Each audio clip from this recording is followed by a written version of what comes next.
नमस्कार, मैं अंशु खान। दिन भर की खबरों में सबसे पहले डालती नजर आज के मुख्य समाचारों पर। नया भारत संकल्पित, भारत सशक्त, भारत 3 दिवसीय प्रदर्शनी प्रारंभ। सांसद निहाल चंद, कलेक्टर नटवली रेलवे पूर्व मंत्री डॉक्टर राम प्रताप ने किया उद्घाटन। दूसरे दिन भी हजारों विद्यार्थियों के वैक्सीनेशन, जिला कलेक्टर ने किया टीकाकरण केंद्रों का निरीक्षण।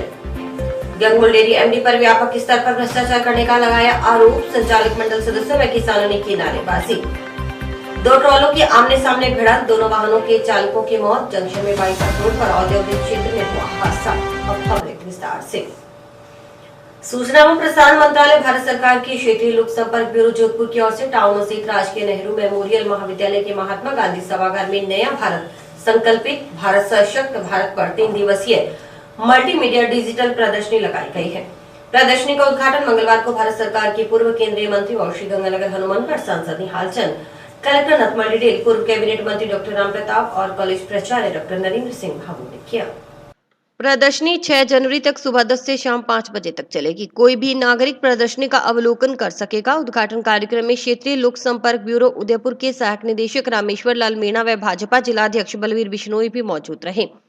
प्रदर्शनी स्थल पर प्रवेश से पहले सांसद सहित अन्य अतिथियों की थर्मल स्कैनर से जांच की गई। इस दौरान मीडिया कर्मियों से बातचीत करते हुए सांसद निहाल चंद ने कहा कि आजादी के 75वें अमृत महोत्सव के तहत भारत सरकार के सूचना एवं प्रसारण मंत्रालय की ओर से ये प्रदर्शनी लगाई गई है। केंद्र सरकार की 24 योजनाओं का लाभ गांव के गरीब व गांव के अंतिम छोर तक बैठे व्यक्ति तक पहुंचाने का जिम्मा सभी विभागों को सौंपा गया है। उसी के तहत ये प्रदर्शनी लगाई गई है। देश के प्रधानमंत्री की ओर से किसानों, व्यापारियों, बेरोजगारों, महिलाओं, आमजन के लिए शुरू की गई योजनाओं की जानकारी इस प्रदर्शनी के माध्यम से दी जा रही है। ये प्रदर्शनी 3 दिन तक चलेगी ताकि सब लोगों को इसका लाभ मिल सके। यह एक पहल है। गांव में ग्राम पंचायत मुख्यालय तक केंद्र सरकार की सभी योजनाओं को ले जाने का काम किया जाएगा। इसके लिए भारत सरकार का सूचना एवं प्रसारण मंत्रालय प्रयासरत है।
आजादी के 75वें अमृत महोत्सव में हम लोगों ने ये प्रदर्शनी लगाई है। भारत सरकार के सूचना और प्रसारण मंत्रालय ने इसकी प्रदर्शनी लगाने का काम किया है। केंद्र सरकार की 24 ऐसी योजनाएं जो गांव के गरीब तक, गांव के अंतिम छोर तक पहुंचाने का सभी विभागों को जिम्मा सौंपा है, उसकी इस प्रदर्शनी लगाने का काम किया है। इस प्रदर्शनी में बहुत कुछ देखने को मिलेगा। देश के प्रधानमंत्री जी ने किसानों के लिए, व्यापारियों के लिए या फिर बेरोजगारों के लिए, महिलाओं के लिए और किस किस के लिए क्या किया है, सारी की सारी प्रदर्शनी हम लोग लगाई और 3 दिन तक ये प्रदर्शनी यहाँ पे हम लोग चलाएंगे ताकि सभी लोगों को इसका लाभ मिल सके। आज हनुमानगढ़ जिले में सूचना और प्रसारण मंत्रालय के तत्वाधान में एक जिला स्तरीय प्रदर्शनी की शुरुआत की गई है। इस प्रदर्शनी की थीम है कि जो आजादी के अमृत महोत्सव यानी कि हमारी स्वतंत्रता प्राप्त होने के जो 75 वर्ष पूरे हो रहे हैं, इसके अवधि के दौरान जो भारत के सामने चुनौतियां आई है उनके लिए हमारी युवा पीढ़ी को हम कैसे तैयार करें और जो भारत को स्वतंत्रता प्राप्त हुई है, जिसके लिए संघर्ष करना पड़ा, स्वतंत्रता आंदोलन चला, जो उसके मूल लोकतांत्रिक मूल्य थे और जो सिद्धांत थे, उनको भी आज हमारी युवा पीढ़ी महसूस करे और प्रत्येक व्यक्ति इस चीज को जाने। साथ में ही भारत सरकार और राज्य सरकार के द्वारा जो जन कल्याणकारी योजनाएं चलाई जा रही है, उनको लेकर के भी एक प्रदर्शनी आयोजित की जा रही है ताकि व्यक्ति यहाँ 3 दिन तक विजिट करे, उन योजनाओं के बारे में जाने, अधिकतम इनका प्रचार प्रसार हो और आमजन तक उन योजनाओं को हम उनका लाभ पहुंचा सकें। एक सूचना एवं प्रसारण मंत्रालय भारत सरकार द्वारा एक इस आजादी के 75वें साल यानी अमृत महोत्सव जिसको नाम दिया गया है, उसकी एक प्रदर्शनी लगाकर 2 केंद्र सरकार की जन कल्याणकारी नीतियां जिससे आम जन को किस तरह फायदा मिले उसको लेकर एक प्रदर्शनी एनएमपीजी कॉलेज हनुमानगढ़ में लगाई गई। उसमें हमारे सांसद महोदय ने उस प्रदर्शनी का उद्घाटन किया और उसका उद्देश्य था कि लोग ज्यादा से ज्यादा इन योजनाओं की जानकारी लेकर लाभान्वित हो और इस 75वें जो अमृत महोत्सव का कार्यक्रम है उसको सफल बनाया जाए, इसको लेकर प्रदर्शनी का उद्घाटन किया गया। देश के कई शहरों में कोरोना के बढ़ते मामलों के बीच सोमवार से शुरू किया गया 15 से 18 आयु वर्ग तक के बच्चों के टीकाकरण का कार्यक्रम मंगलवार को लगातार दूसरे दिन भी जारी रहा।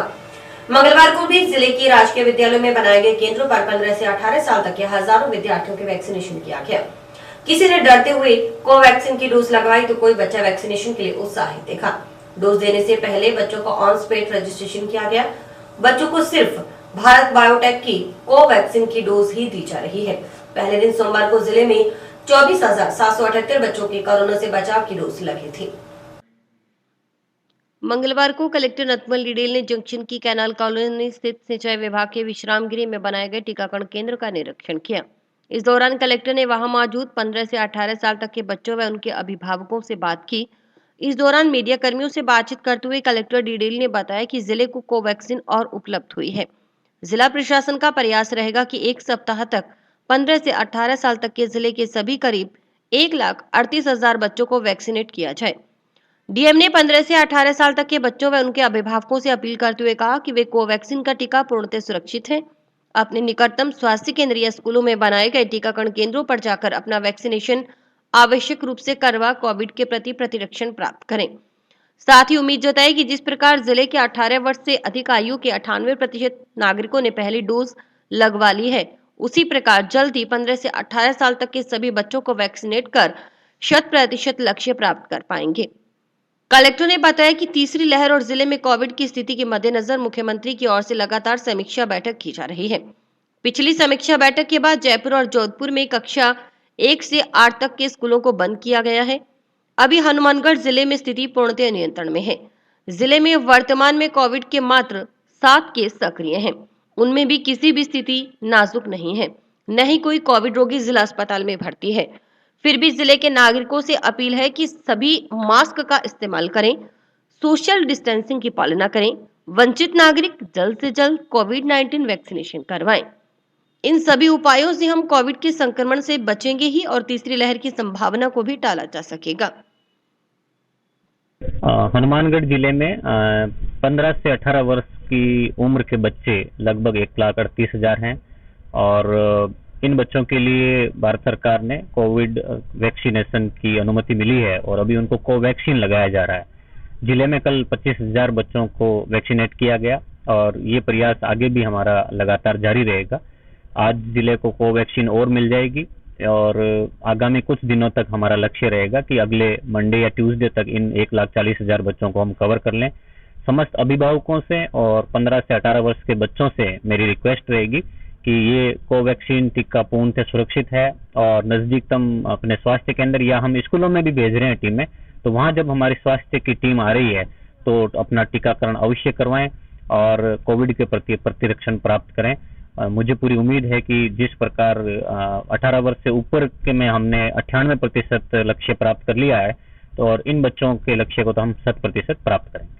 मंगलवार को जिला मुख्यालय पर जंक्शन की कैनाल कॉलोनी स्थित महात्मा गांधी राजकीय अंग्रेजी माध्यम विद्यालय में भी मेडिकल विभाग की टीम की ओर से 15 से 18 साल तक के बच्चों को वैक्सीनेट किया गया।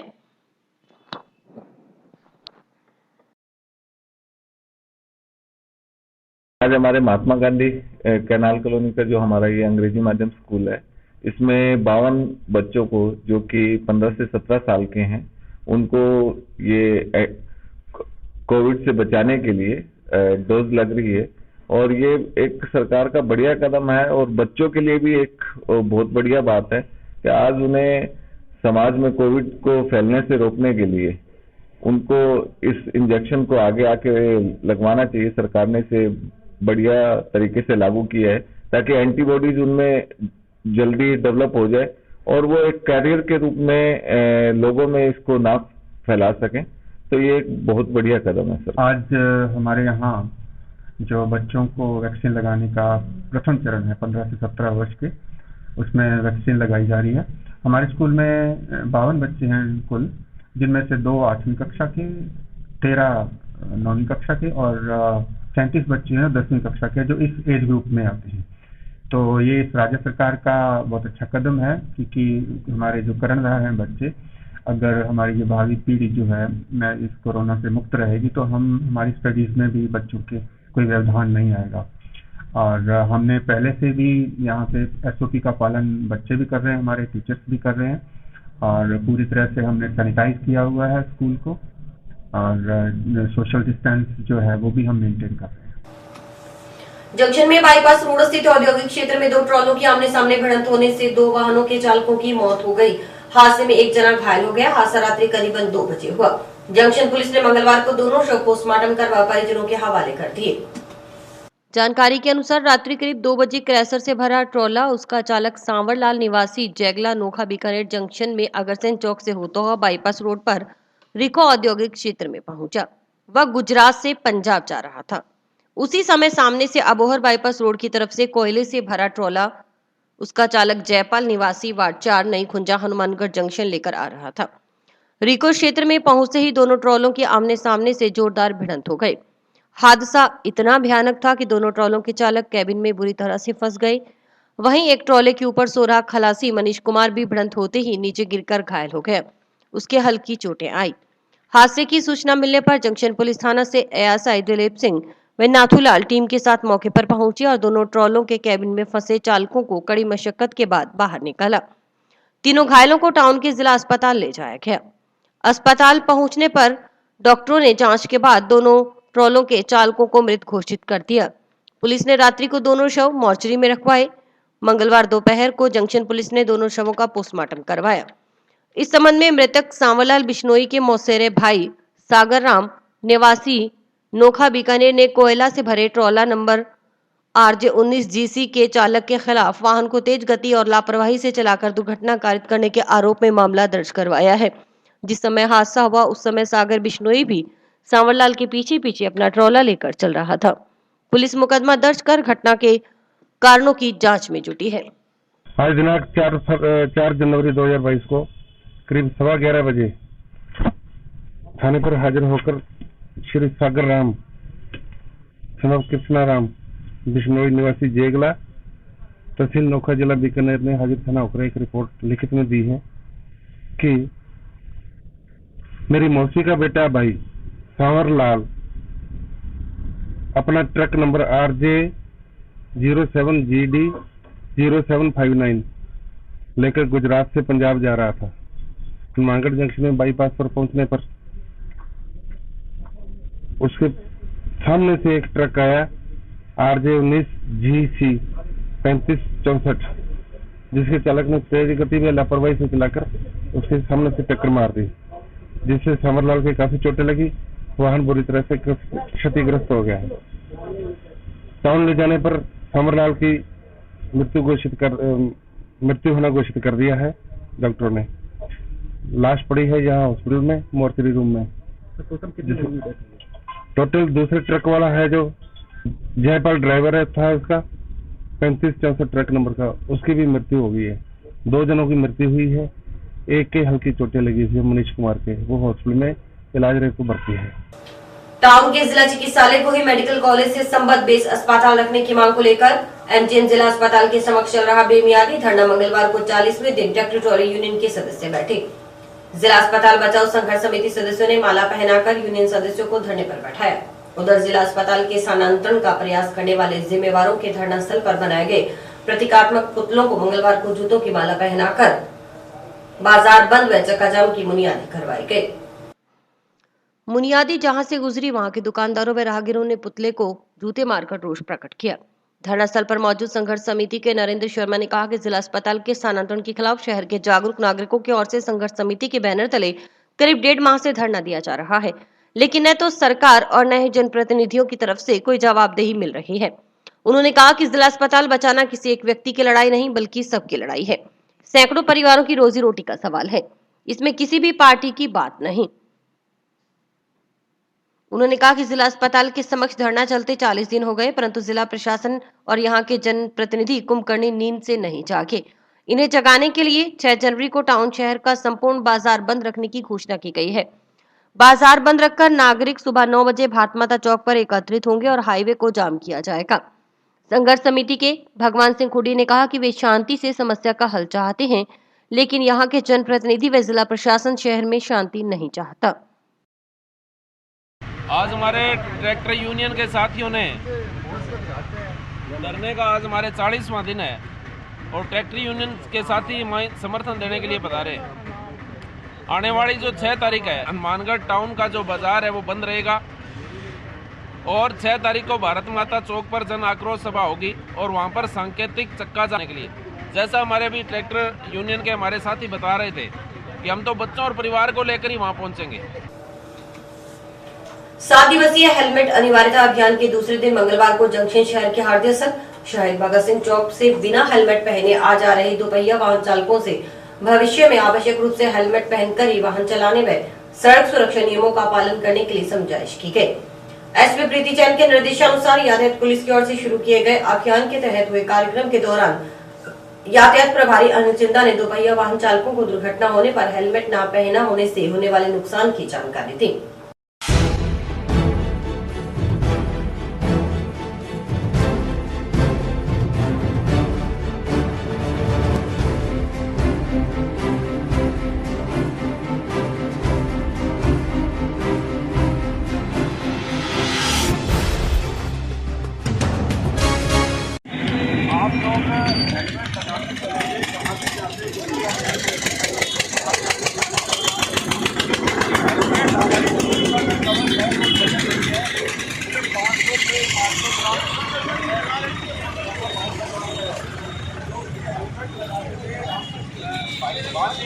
एक्सीडेंट हो जाता है तो 70% चोट बच सकती है। 30 से 40% वो चोट रह जाती है जो नियमों की पालना में हेलमेट की अनिवार्यता अभियान चलाया गया है। इसकी आवश्यकता क्यों पड़ी? क्योंकि काफ़ी बार देखा जाता है कि दोपहिया वाहन चालक है जो हेलमेट नहीं लगाते हैं और एक्सीडेंट हो जाता है और हेड इंजरी हो जाती है। हेड इंजरी से कई बार डेथ भी हो जाती है। हेड इंजरी को बचाने के लिए और आम जन की सुरक्षा के लिए दोपहिया वाहन चालक हेलमेट लगाए। ये हेलमेट अनिवार्यता अभियान चलाया गया जो 15 जनवरी तक चलेगा। इसमें आम जन को हम समझाइश कर रहे हैं कि हेलमेट हमारे जीवन में क्यों ज़रूरी है जब दोपहिया वाहन चलाएं, और हेलमेट नहीं लगाने से हेड इंजरी हो जाती है, वो यहाँ बता रहे हैं। सस डेयरी के संचालक मंडल के सदस्य व किसान डेयरी के प्रबंध निदेशक पवन गोयल की कार्यप्रणाली के खिलाफ सड़क पर उतर आए हैं। संचालक मंडल के सदस्यों व किसानों ने जिला मुख्यालय पर स्थित डेयरी परिसर में एकत्रित होकर विरोध दर्ज करवाया। उन्होंने गंगमूल डेयरी के एमडी के खिलाफ नारेबाजी कर उन्हें यहां से हटाने की मांग की। किसान एकता जिंदाबाद, किसान एकता जिंदाबाद, दुग्ध उत्पादक जिंदाबाद, दुग्ध उत्पादक जिंदाबाद, गौ माता की जय हो, गौ माता की जय हो, भारत माता की जय हो, भारत माता की जय हो। संघर्ष को सलाम, संघर्ष को सलाम, संघर्ष को सलाम। डेयरी प्रशासन मुर्दाबाद, डेयरी प्रशासन मुर्दाबाद। बैठक में मौजूद संचालक मंडल सदस्यों ने डेयरी एमडी पवन गोयल पर व्यापक भ्रष्टाचार करने के आरोप लगाए और उन्हें एमडी के पद से हटाने की मांग की। उन्होंने एमडी के खिलाफ जमकर नारेबाजी की। डेयरी चेयरमैन राजेंद्र मोर का भी कहना था कि हर 3 माह में बोर्ड की बैठक होने का प्रावधान है, परंतु पिछले 6 माह से एक बार भी डेयरी बोर्ड की बैठक नहीं हुई और डेयरी एमडी पवन गोयल की ओर से अपनी मनमर्जी करते हुए दूध व घी के दामों में कटौती की जा रही है। इससे डेयरी संचालक मंडल में रोष व्याप्त है। उन्होंने आरोप लगाया कि एमडी अपनी मनमर्जी करते हुए बिना किसी की अनुमति से कार्य कर रहे हैं। इस कारण कुछ दिन पूर्व दूध के दामों में 2 रुपए की कमी करने का किसानों ने खासा विरोध किया। इसके चलते किसान व संचालक मंडल सदस्य डेयरी एमडी के खिलाफ आंदोलन करने के लिए मजबूर हुए हैं। उधर बैठक में डेयरी एमडी पवन गोयल भी पहुंचे तो किसानों व संचालक मंडल सदस्यों ने उनके खिलाफ नारेबाजी शुरू कर दी। इसके बाद अध्यक्ष व संचालक मंडल सदस्यों की एमडी के साथ वार्ता हुई। वार्ता में 10 जनवरी को बोर्ड की बैठक बुलाने पर सहमति बनी। साथ ही दूध के दामों में बढ़ोतरी के लिए एक कमेटी बनाने पर भी सहमति बनी। कमेटी के पास दाम बढ़ाने व घटाने का अधिकार रहेगा। उधर गंगमूल डेयरी के विरोध जता रहे संचालक मंडल सदस्यों व किसानों ने 2 टूक चेतावनी दी कि अगर 19 जनवरी तक डेयरी एमडी का स्थानांतरण नहीं हुआ तो वे सभी चिलिंग प्लांट पर किसानों की ओर से धरना प्रदर्शन कर आंदोलन तेज किया जाएगा। गौरतलब है कि गंगमूल डेयरी एमडी पवन गोयल की कार्यप्रणाली को लेकर शिकायतें मिलने पर पूर्व में 4 बार आरसीडीएफ की ओर से चार्जशीट भी दी गई है। गंगमूल डेयरी के जो दुग्ध उत्पादक है, सचिव, अध्यक्ष है, वो सभी आए थे, बोर्ड के मेंबर आए हुए थे। हमारी एक ही मांग थी, हालांकि आज ही नहीं, पिछले 5-6 साल से ये एमडी साहब बैठे हैं, तब से उत्पादकों का उनका वाजिब दाम नहीं मिल रहा है। तो जो असंतोष था, उस असंतोष की वजह से यहाँ आए। उनकी एक ही मांग है कि हमें से पैसा और कुछ न मिले, लेकिन एक ही मांग है कि एमडी यहाँ नहीं रहना चाहिए। पीके गोयल की वजह से ये प्रचार हर तरीके से किया जा रहा है। बिल्कुल प्रूफ लिया है, इनके खिलाफ जांच थी, वो बाकायदा पीछे जो पिछले 5 सालों 4 सालों 4 सीटें 3-3 4 चार्जशीट मिल गई इनको। तो राजनीतिक रसूख है, उनकी वजह से वो दबाव बना के अपने पद पर बने हुए हैं। और बार बार आज किसानों ने यहाँ मिलकर विनोद जी हमारे जो स्थानीय है उनको भी ये बोला है कि सर हमारा इनसे पीछा छुड़ा दो, और वरना ये डेयरी जो स्पिनिंग मिल है वो हाल हो जाएगा। तो प्रदर्शन इसलिए किया गया है जी, आज यहाँ जो गंगमूल डेयरी में एमडी है पीके गोयल जी, ये लगभग 6 सालों से इस सीट पर बैठे हुए हैं। ये ना तो बोर्ड से किसी से पूछते हैं, ना किसानों से पूछते हैं, ये अपनी मनमर्जी करते हैं। इन्होंने रेट घटा दिया 2 रुपए पर लीटर का। सारे किसान इसलिए इनकी मांग यही कर रहे हैं अभी एमडी को जल्द से जल्द हटाया जाए, नहीं तो लोग धरना प्रदर्शन भी करेंगे, दूध भी बंद करेंगे। वहीं डेयरी एमडी पवन गोयल ने बताया कि विरोध का कारण पिछले दिनों दूध की क्रय दरों में 2 रुपए की लीटर की कटौती की गई थी। ये कटौती इसलिए की गई क्योंकि आगे मार्केट में दूध से बनने वाले पाउडर की दरें काफी कम हो गई हैं, घी की दरें भी काफी कम हो गई हैं। संघ की कमाई का जरिया लिक्विड मिल्क है, लिक्विड मिल्क की सप्लाई कम हो गई, बिक्री न होने के कारण पाउडर का स्टॉक करना पड़ रहा है। प्रयास रहेगा कि खर्चों में कटौती कर दूध की दरें बढ़ाई जाएंगी। 11 जनवरी से 1 रुपया प्रति लीटर के हिसाब से दूध की क्रय दरें बढ़ाने पर विचार किया जा रहा है। हमारा प्रयास रहेगा कि दुग्ध उत्पादकों को अच्छी से अच्छी क्रय दर मिले। तो हमारे चेयरमैन साहब और बोर्ड ऑफ डायरेक्टर हैं, उन्होंने विरोध जताया था। उसका कारण ये था कि पिछले दिनों दूध की क्रय दरों में 2 रुपये प्रति लीटर की कटौती की गई थी। ये कटौती इसलिए की गई थी क्योंकि आगे मार्केट में जो दूध का पाउडर बनता है उसकी दरें काफ़ी कम हो गई हैं, घी की दरें काफ़ी कम हो गई हैं, और अभी सर्दी का सीजन है, इसमें जो लिक्विड दूध की बिक्री है वो भी काफ़ी कम हो गई है, पीछे से लगभग 15% कम हो गई है। संघ की जो इनकम का सोर्स है वो ज़्यादा से ज़्यादा लिक्विड मिल्क है, लिक्विड मिल्क की सप्लाई अब कम हो गई है। पाउडर का हमें अभी स्टॉक करना पड़ रहा है, बिक्री नहीं हो रही है। जो संघ की बैलेंस शीट है वो गत नवंबर के महीने में घाटे में आई थी, इस कारण से हमें दूध की दरें कम करनी पड़ी थी। हम प्रयास करते हैं कि हमेशा हमारे दुग्ध उत्पादकों को अच्छी से अच्छी दरें दी जाए।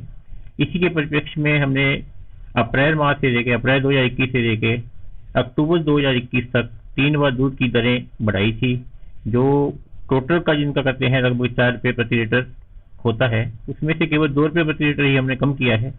अभी भी जो हमारी दूध की दरें हैं वो पूरे राजस्थान के 23 संघों में पहले 5 संघों की जो अधिकतम दरें हैं वो हम हमारे उत्पादकों को दे रहे हैं। हम और भी प्रयास करेंगे हमारे खर्चों में कटौती करके कि दूध की दरें बढ़ाएं, और हम कोशिश कर रहे हैं कि 11 तारीख से 1 रुपये प्रति लीटर की दरें बढ़ाने की प्रयास कर रहे हैं। इसका प्रस्ताव हमने आरसीडीएफ को भेज दिया है। यहाँ तक एमडी को हटाने की बात है। अपनी जो हमारी डेयरी है ये पूरे राजस्थान के 23 संघों में 2 नंबर पे चल रही है। जो परफॉर्मेंस इंडिकेटर्स के पैरामीटर आरसीडीएफ ने बनाए हुए हैं उसमें अभी 30 तारीख को ही मीटिंग हुई थी, उसमें माह नवंबर में भी हनुमानगढ़ दूसरे नंबर पे रहा था। पहले पे भीलवाड़ा संघ रहा था, दूसरे पे हनुमानगढ़ रहा था, बाकी संघ इससे नीचे हैं। हम प्रयास करते हैं कि हमारे उत्पादकों को अच्छी से अच्छी दूध की क्रय दर मिले। और अभी वक्त है ब्रेक का।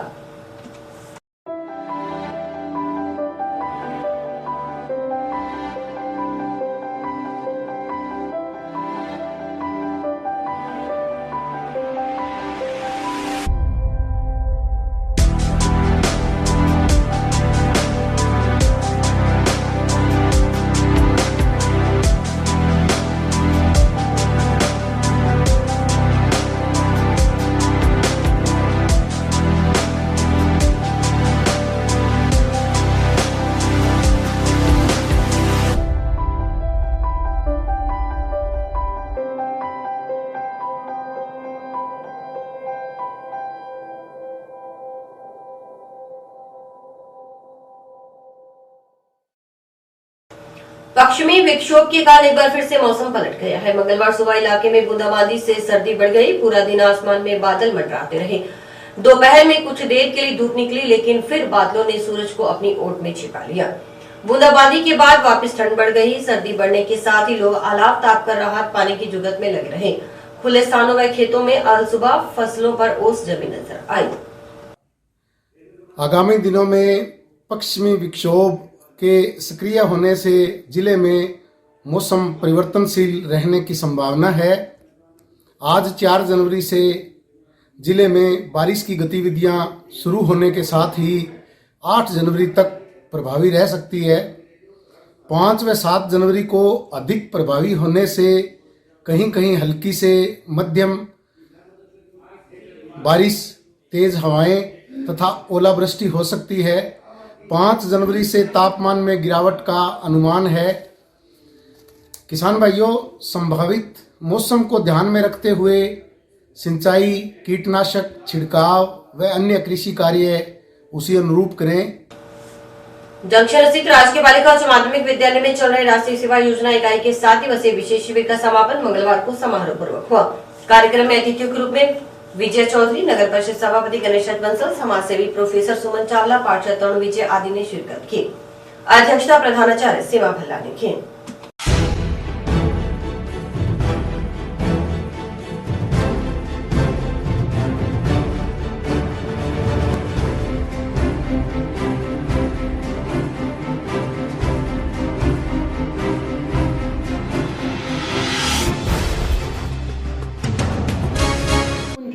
जहां आपको अब जाना है कॉलेजेस में, वहां पर बच्चों अभी मैम से सुन के बहुत अच्छा लगा कि मैम ने आपको कला भी सिखाई, एनवायरनमेंट के बारे में भी बताया, परिवार के बारे में भी बताया और अपनी संस्कृति को किस तरीके से संभाल के रखना है वो बताया। देश और विदेश के बारे में उन कलाकृतियों को दिखाया। तो एक तरीके से एनएसएस ने जो आपको सिखाया ऑल राउंड डेवलपमेंट, कि हमारा पर्सनालिटी डेवलपमेंट कैसे हो, शारीरिक रूप से, मानसिक रूप से, आध्यात्मिक रूप से, सामाजिक रूप से, किस तरीके से आप बढ़ते हैं। अभी जो बताया स्वयं से पहले आप, ये सबसे पहले बहुत ज्यादा जरूरी है। जब दूसरों को हम मान सम्मान देते हैं तो हमें मान सम्मान अपने आप मिल जाता है। ये चीज सीखनी है। हम जरूरी नहीं है कि हम पैसे से ही दूसरे की सेवा करें, हम अपने तन से भी किसी की सेवा कर सकते हैं। आपके पड़ोसी के पास यदि कोई खाना बनाने वाला नहीं है या चाय बनाने वाला एक वक्त नहीं है, बीमार है कोई, और आप उसको चाय बना के देते हो ना, तो आप देखिएगा आपको कितनी आत्मिक शांति मिलेगी, और ये भी बहुत बड़ी सेवा होती है। राजकीय बालिका उच्च माध्यमिक विद्यालय में राष्ट्रीय सेवा योजना के 7 दिवसीय विशेष शिविर का समापन है और इस कार्यक्रम में विजया चौधरी मैडम, गणेश राज जी बंसल, तरुण जी विजय विशेष रूप से आमंत्रित हैं। उन्होंने बच्चों के द्वारा इस 7 दिन में सीखे गए व बनाए गए उनके हाथ से बने हुए समस्त सामान की प्रदर्शनी का अवलोकन करा, बच्चों की कार्य को सराहा और उसके बाद में अब ये बच्चों के सांस्कृतिक कार्यक्रमों और इनको पुरस्कार वितरण के साथ इस कार्यक्रम का समापन होगा। और इस कार्यक्रम और ये 7 दिवसीय बच्चों की मेहनत के लिए इन समस्त स्वयं सेविकाओं और हमारी कार्यक्रम अधिकारी श्रीमती नेहा कटारिया जी का बहुत बहुत धन्यवाद ज्ञापित करती हूँ। कबीर धर्मनगर दामाखेड़ा रायपुर छत्तीसगढ़ के महंत दुखलहा दास का हनुमानगढ़ पहुंचने पर कबीरपंथियों की ओर से स्वागत किया गया। उनके साथ साधु राजाराम और विमला देवी कबीर आश्रम बीकानेर व दीवाना दुर्गादास दामाखेड़ा छत्तीसगढ़ भी साथ थे। सुशील दास ने कहा कि सभी लोगों को कबीरदास द्वारा दिखाए गए मार्ग का अनुसरण करना चाहिए व गरीब और असहाय लोगों की मदद करनी चाहिए। संत कबीर साहिब के बताए गए मार्ग पर चलने का प्रण लिया है। चार गुरु संसार में धर्मदास पर्यंत, मुक्ति राज उनको दिए अटल 42 बंद। गुरुवानंद नाम कबीर, मोरे हीरा तो हेराई गाए, कचरे में हो मोरे हीरा तो हेराई गाए, कचरे में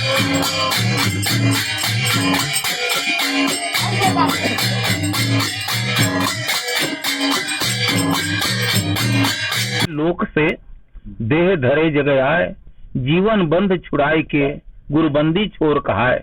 भक्ति प्रभाव मिटी सकल, धर्मदास की पीर, कोटि जन्म के पुण्य से सदगुरु मिले कबीर।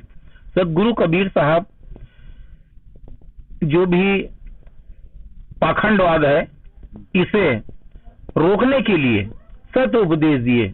साहब का मुख्य उद्देश्य था जीवों के ऊपर दया करना और जो अपने अंदर आत्मा बैठी है उसका पूजा करना। जीव दया और आत्म पूजा यही समान कोई देवर न दूजा।